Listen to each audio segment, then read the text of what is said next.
Hello my dear people, ఎలా ఉన్నారు? అందరూ బాగున్నారా? నేనైతే చాలా బాగున్నాను. మీరు అందరు కూడా బాగున్నారని అనుకుంటున్నాను. Welcome back to my channel and welcome back to one more video. ఈ వీడియో అయితే నేను షూట్ చేసి 3 days అవుతుందండి. కానీ నాకు పోస్ట్ చేయడానికి అసలు టైం కుదరటం లేదు. చదువుకోవడానికి టైం సరిపోవట్లేదు. దట్టు నేను ఇంకొక ఎగ్జామ్ కూడా ప్రిపేర్ అవుతున్నాను కాబట్టి నాకు టైం అయితే అసలు సరిపోవడం లేదు. అండ్ ఇప్పుడు రీసెంట్గా గ్రూప్ 1కి కానీ గ్రూప్ 2కి కానీ ప్రిపేర్ అయ్యే వాళ్ళు ఉంటే నా ఛానల్ని ఖచ్చితంగా ఫాలో అవ్వండి. మీకు యూస్ఫుల్ అయ్యే ఇన్ఫర్మేషన్ అయితే నా ఛానల్ నుంచి చాలా ఉంటుందని అనుకుంటున్నాను. అండ్ నేను ప్రతిరోజు కరెంట్ అఫైర్స్ అయితే పోస్ట్ చేస్తున్నాను. సో ఒకవేళ మీరు కావాలి అనుకుంటే అవి కూడా మీరు ఫాలో అవ్వచ్చు. నేను ఈ వ్లాగ్ షూట్ చేసి 3 days అవుతుంది, కానీ పోస్ట్ చేయడానికి అయితే అస్సలు వీలవ్వలేదు.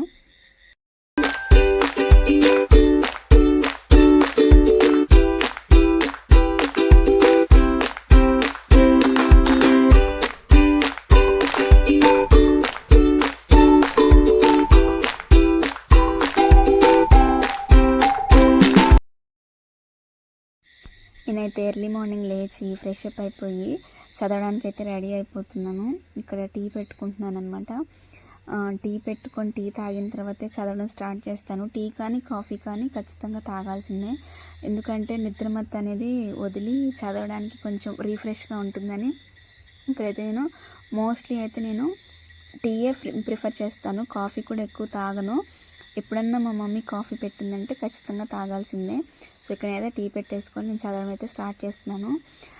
మీరందరూ ఇప్పుడు వరకు ఏం చదివారంటే ఒక టైం టేబుల్ లాంటిది ఏదైనా వేసుకున్నారా? టైం టేబుల్ని బట్టి ఫాలో అవుతున్నారా, లేకపోతే మామూలుగానే ర్యాండమ్గా చదువుతున్నారా అనేది నాకు కామెంట్ సెక్షన్లో కామెంట్ చేయండి. నాకు తెలిసినంత వరకైతే ఒక టైం టేబుల్ వేసుకొని చదవడం అయితే చాలా ఇంపార్టెంట్. అంటే కొంతమందికి కుదరచ్చు, కొంతమందికి కుదరకపోవచ్చు.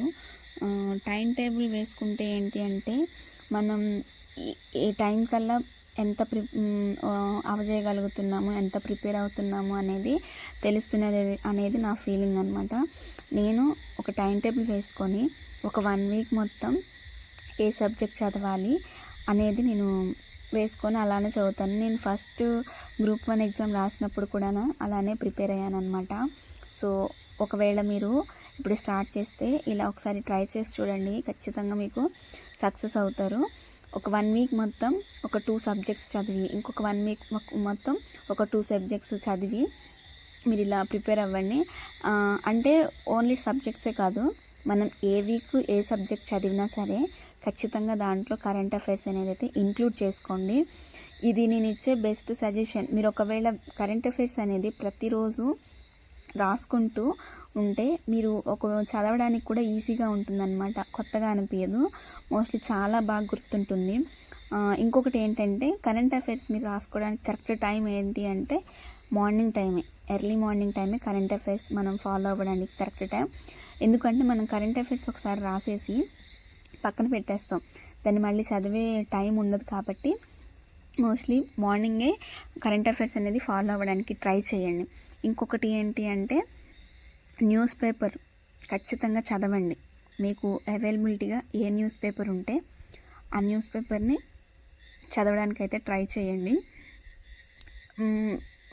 ఒక 2 కానీ 3 కానీ మీకు ఎన్ని న్యూస్ పేపర్లు అయితే అవైలబిలిటీగా ఉంటాయో అన్ని న్యూస్ పేపర్లు చదవండి. ఇంకోటి ఏంటంటే న్యూస్ పేపర్స్లో ఎడ్యుకేషన్కి సంబంధించిన పేపర్ని ఖచ్చితంగా ఫాలో అవ్వండి. దానిలో నుంచి మనం ఎక్కువగా చదివే అవకాశం ఉంటుంది అని ఎక్కువ గుర్తుపెట్టుకునే అవకాశం ఉంటుంది. నేను నాకు తర్వాత వీడియోస్లో చూపిస్తాను. నాకు న్యూస్ పేపర్ మేము ఉండే ఏరియాకి రాదండి, మాది పల్లెటూరు. సో అందుకని నేను నెట్లో నుంచి డౌన్లోడ్ చేసుకొని వాటిని ప్రింట్అవుట్స్ తీపించుకొని చదువుతూ ఉంటాను. ఒకవేళ మీరు న్యూస్ పేపర్ మీకు అవైలబిలిటీగా ఉంటే ఆ ఎడ్యుకేషన్ పేపర్ని మాత్రం ఖచ్చితంగా ఫాలో అవ్వండి. కట్ చేసుకొని దగ్గర పెట్టుకొని వాటిని అయితే మీరు రివిజన్ చేసుకుంటూ ఉండండి. నేనైతే ఇక్కడ మార్నింగే న్యూస్ పేపర్ చదివేసిన తర్వాత నేను ఇక్కడ చేస్తున్న పని ఏంటి అంటే కరెంట్ అఫైర్స్ రాసేసాను. అండ్ అదే బుక్లో ఇక్కడ సైన్స్ అండ్ టెక్నాలజీ అయితే రాస్తున్నాను. సైన్స్ అండ్ టెక్నాలజీ అనేది మోస్ట్ ఇంపార్టెంట్ టాపిక్ అండి. ఎందుకంటే మనం గ్రూప్ 1 కానీ గ్రూప్ 2 కానీ సైన్స్ అండ్ టెక్నాలజీ నుంచి ఖచ్చితంగా ఒక 2-3 బిట్స్ అయినా అడిగే అవకాశం అయితే ఉంటుంది. మోస్ట్గా నాకు తెలిసి అడిగేది ఏంటి అంటే నా నాలెడ్జ్ ప్రకారం ఐఐటీస్ గురించి ఎక్కువగా అడుగుతారు. ఇంకొకటి ఎక్కడ ఇన్వెంట్ చేశారు అనేది కూడా అడుగుతారు. అండ్ ఎవరు ఇన్వెంట్ చేశారు, దాన్ని ఎవరు స్టార్ట్ చేశారు అనేది కూడా అడుగుతారు. సో ఐఐటీస్ మీద ఇప్పటివరకు మీరు ఎవరు కాన్సన్ట్రేషన్ చేయకపోతే ఖచ్చితంగా ఐఐటీస్ మీద కాన్సన్ట్రేషన్ చేయండి. వాటిని ప్రిపేర్ చేసుకొని రోజు చదవండి. ఐఐటీస్ గురించి అయితే ఖచ్చితంగా అడిగే అవకాశం ఉంది. నేను గ్రూప్ 1 ఎగ్జామ్లో రాసినప్పుడు పాలు కల్తీ లేకుండా దాన్ని తయారు చేసింది ఎవరు అని చెప్పి క్వశ్చన్ అడిగారు. నేను అది కరెంట్ అఫైర్స్లో ఫాలో అయ్యాను. అదే కరెంట్ అఫైర్స్లో ఫాలో అయిందే నాకు గ్రూప్ 1లో అయితే ఆ బిట్ పడింది. సో కాబట్టి మీరు ఐఐటీస్ గురించి కానీ రీసెంట్గా ఏదైనా అవార్డ్స్ ఇచ్చి ఉంటే ఆ అవార్డ్స్ గురించి కూడా కానీ ఖచ్చితంగా కాన్సన్ట్రేషన్ చేయండి.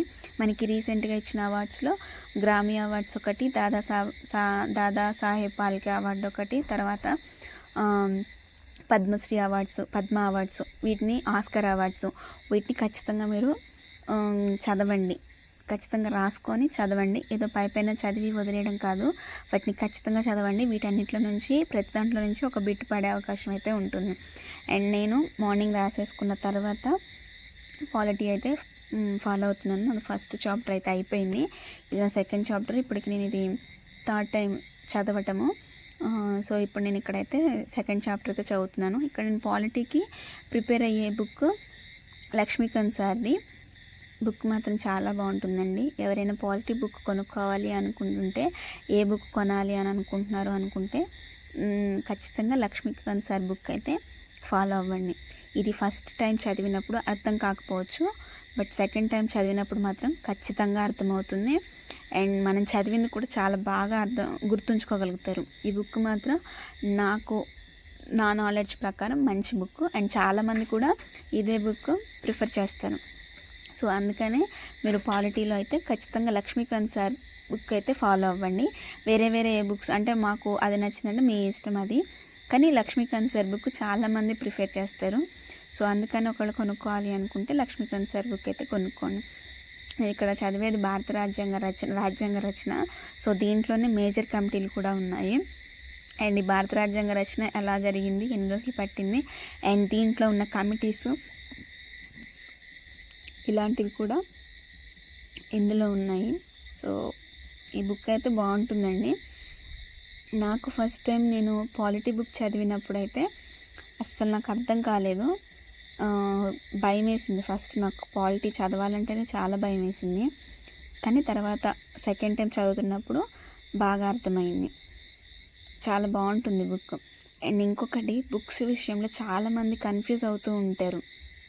అంటే ఏ బుక్ కొనుక్కోవాలి, చాలామంది చాలా రకాలుగా చెప్తుంటారు. నేను ఆ ప్రీవియస్ వీడియోలో కూడా చెప్పాను.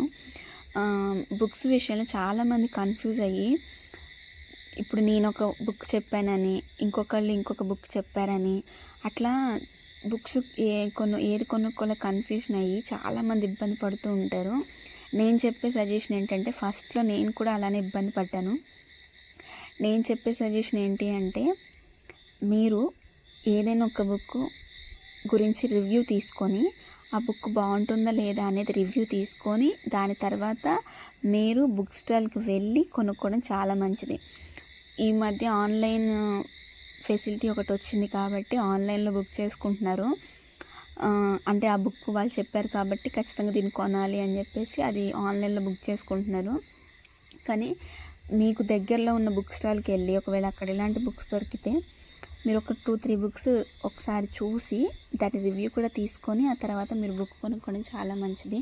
ఎందుకంటే బుక్స్కి మనం చాలా డబ్బులు వేస్ట్ చేస్తే ఇంట్లో బుక్స్ ఉంటాయి కానీ వాటి నుంచి మనం ఎక్కువ ఏం చదవలేము. సో మీరు ఏ బుక్ కొనుక్కున్నా ఒక బుక్ని పర్ఫెక్ట్గా కొనుక్కొని దాన్ని పర్ఫెక్ట్గా చదివితే చాలా మంచిది. సో అందుకనే బుక్స్ విషయంలో కన్ఫ్యూజ్ అవ్వకుండా ఏ బుక్ కావాలంటే ఆ బుక్ కొనుక్కోండి. అండ్ హైదరాబాద్ సరౌండింగ్స్లో కానీ ఒకవేళ ఆన్లైన్లో తెప్పించుకోవాలి అనుకుంటే నాకు తెలిసిన దాని ప్రకారం తెలుగు అకాడమీ బుక్స్ అయితే బెస్ట్ అండి.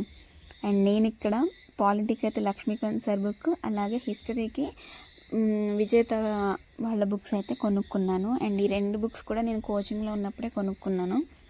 సో అయ్యే బుక్స్ అయితే నేను ఫాలో అవుతున్నాను. నేను ఇంకా వేరే బుక్ అయితే ఏది కొనుక్కోలేదండి. కాకపోతే తెలంగాణకు సంబంధించి హిస్టరీకి సంబంధించి కానీ అలాగే తెలంగాణ హిస్టరీకి సంబంధించి కానీ జాగ్రఫీకి సంబంధించి కానీ నేను వేరే బుక్స్ అయితే కొనుక్కున్నాను. నేను ఏది కొనుక్కున్నా ఒక సబ్జెక్ట్కి సంబంధించి ఒక బుక్కి కొనుక్కున్నానండి. 2-3 బుక్స్ అయితే కొనుక్కోలేదు. కానీ ఆబ్జెక్టివ్కి సంబంధించి అయితే తెలుగు అకాడమీ బుక్స్ అయితే నేను కొనుక్కున్నాను. ఎందుకు అంటే Telugu academy books theory books కొనుక్కోవడం కూడా చాలా మంచిది. కానీ ఆల్రెడీ నా దగ్గర థియరీ బుక్స్ ఉన్నాయి కాబట్టి నేను తెలుగు అకాడమీకి సంబంధించి ఆబ్జెక్టివ్ బుక్స్ అయితే కొనుక్కున్నాను. సో అది నేను నా నెక్స్ట్ వీడియోలో పోస్ట్ చేస్తాను. ఒకవేళ మీరు ఏదైనా బుక్ కొనుక్కోవాలి అనుకుంటే కన్ఫ్యూజన్లో ఉంటే ఖచ్చితంగా నేను నెక్స్ట్ వీడియోలో పోస్ట్ చేసి బుక్స్ అయితే ఫాలో అవ్వండి. మీకు నచ్చితే ఖచ్చితంగా కొనుక్కోండి. అండ్ నేను ఇక్కడ విజేత బుక్ నేను కోచింగ్లో ఉన్నప్పుడు తీసుకున్నాను కదా, ఇది నాకు ఫస్ట్లో కొంచెం కన్ఫ్యూజ్గా నేను ఏ బుక్ కొనుక్కున్నా ఫస్ట్లో నాకు కన్ఫ్యూజన్గా అనిపించింది. కానీ దీంట్లో నాకు నచ్చింది ఏంటి అంటే థియరీ పార్ట్ ఇచ్చి పక్కనే ఆబ్జెక్టివ్ బిట్స్ ఇచ్చారు. సో ఇది నాకైతే చాలా హెల్ప్ఫుల్ అయింది ఎగ్జామ్లో, గ్రూప్ 1 ఎగ్జామ్లో. సో అందుకనే ఒకవేళ మీరు బుక్ కొనుక్కోవాలంటే ఇలా కొనుక్కోండి. ఇంతవరకు బుక్ కొనుక్కోలేదు అనుకుంటే తెలుగు అకాడమీ బుక్ అయితే ప్రిఫర్ చేయండి, చాలా మంచిది. ఈ తెలుగు అకాడమీ బుక్స్లో వచ్చిందే మనం చదివిందే మన ఎగ్జామ్ పేపర్లో కూడా వస్తుందని చాలామంది అంటారు. అది ఎంతవరకు నిజమో నాకు తెలియదు, కానీ బాగుంటుందని కూడా అంటారు. సో కావాలంటే అది కూడా కొనుక్కోండి. నేను ఇక్కడైతే ఆ వీక్లో హిస్టరీ, ఇండియన్ హిస్టరీ అలాగే ఇండియన్ పాలిటీ అయితే కంప్లీట్ చేసేసాను. అండ్ తర్వాత నైట్ నేను ఇక్కడ కొన్ని యాప్స్ అయితే రాసుకుంటున్నాను. తెలంగాణలో యాప్స్ అయితే కొన్ని లాంచ్ చేశారు కదా, సో వాటికి సంబంధించి ఇక్కడ యాప్స్ అయితే రాసుకుంటున్నాను. ఈ లిస్ట్ కావాలి అంటే నాకు కామెంట్ సెక్షన్లో కామెంట్ చేయండి, నేను ఖచ్చితంగా పోస్ట్ చేస్తాను. అండ్ డీటెయిల్గా కూడా ఎక్స్ప్లెయిన్ చేయడానికి ట్రై చేస్తాను. కావాలి అంటే నాకు కామెంట్ సెక్షన్లో కామెంట్ చేయండి. నేను అదే చెప్తున్నాను, ఏ కార్నర్ని వదిలిపెట్టకుండా చదివితేనే మనం గ్రూప్ 1 ఎగ్జామ్ని క్రాక్ చేయగలం. దట్టు ఇప్పుడు కాంపిటీషన్ ఎక్కువ. ఎందుకు అంటే కొత్త గవర్నమెంట్ ఫామ్ అయింది కాబట్టి ఇప్పుడు కాంపిటీషన్ ఎక్కువగా ఉంటుంది. సో అందుకనే ఏ కార్నర్ని వదిలిపెట్టకుండా ఖచ్చితంగా చదవండి. మీకు ఏదైనా తెలియలేదు అంటే మీకు తెలిసిన సీనియర్స్ని కానీ ఆల్రెడీ చదివేసిన వాళ్ళని కానీ మీరు ఒకసారి అడిగి తెలుసుకోండి. సో ఏ కార్నర్ని వదిలిపెట్టొద్దు, ప్రతిదాన్ని చాలా నీట్గా క్లీన్గా చదవండి. దాన్ని మనం ఒక 2-3 టైమ్స్ గుర్తుపెట్టుకుంటే సరిపోతుంది.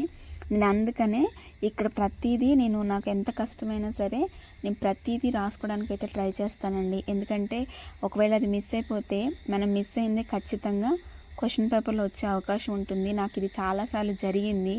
సో అందుకని ఏది మిస్ చేయకుండా నేను ప్రతిదీ రాసుకుంటాను. నాకు కష్టమైనా సరే దాన్ని ఒకవేళ ఈరోజు నాకు ఓపిక లేదు రాసుకోవడానికి అనుకున్నా నెక్స్ట్ డే మాత్రం ఖచ్చితంగా దాన్ని ఒక బుక్లో రాసుకొని ఈరోజు నిన్న చేయలేదు కాబట్టి ఈరోజు చేయాలి అని చెప్పేసి అలా అయితే నేను రాసుకుంటాను. ఇక్కడ నా ఫోన్లో చూసుకొని రాసుకుంటున్నాను. అండ్ ఒకవేళ మీరు ఏదైనా ఎగ్జామ్ ప్రతిరోజు మాక్ టెస్ట్ కావాలి అనుకుంటే అడ్డా 247 అనేది బాగుంటుంది. ఇది నా పర్సనల్గా నేను చెప్పే చాయిస్ అనమాట, ఇది ఎలాంటిది కాదు. సో మీరు నేను పర్సనల్గా చెప్పేదైతే అడ్డా 247 అయితే తీసుకోవచ్చు. అండ్ దాంట్లో కూడా ఎగ్జామ్స్ కండక్ట్ చేస్తారు కాబట్టి టెస్ట్ సిరీస్ కూడా ఉంటుంది. కావాలంటే అది మీరు పర్చేస్ చేసుకొని దాంట్లో కూడా రాసుకోవచ్చు. మనం చదవడమే కాకుండా ఎగ్జామ్ రాయడం వల్ల కూడా చాలా బెనిఫిట్ ఉంటుంది. సో కాబట్టి ఎగ్జామ్ని అయితే వీక్లీ ఒకసారైనా రాసి ఛాన్స్ ఉంటే ఖచ్చితంగా రాయండి కొనుక్కొని. లేదు మేము కొనుక్కోలేము అంటే అడ్డా 247లో డైలీ క్విజ్ ఉంటుంది. సో దాన్ని కూడా మీరు ఫాలో అయితే చాలా బాగుంటుంది. ఇక్కడైతే నేను నా తెలంగాణ స్టేట్లో లాంచ్ చేసిన యాప్స్ గురించి అయితే రాసుకుంటున్నాను. నేను ఇక్కడ కరెంట్ అఫైర్స్కి ఒక బుక్, అలాగే ఇలాంటి నాకు తెలిసిన ఇన్ఫర్మేషన్ రాసుకోవడానికి ఇంకొక బుక్ అనేది పెట్టుకుంటూ ఉంటాను. అండ్ నాకు పెద్ద లాంగ్ నోట్స్ అయితేనేమో కరెంట్ అఫైర్స్కి, అండ్ ఈ షార్ట్ నోట్స్ అయితేనేమో నాకు ఏదైనా తెలిసినవి ఉంటే వాటి కోసమని రాసుకుంటూ ఉంటాను. మీకు నా వీడియోస్ కనుక మీకు నచ్చినట్లయితే ఖచ్చితంగా లైక్ చేయండి, షేర్ చేయండి, సబ్స్క్రైబ్ చేయండి. Thank you for watching.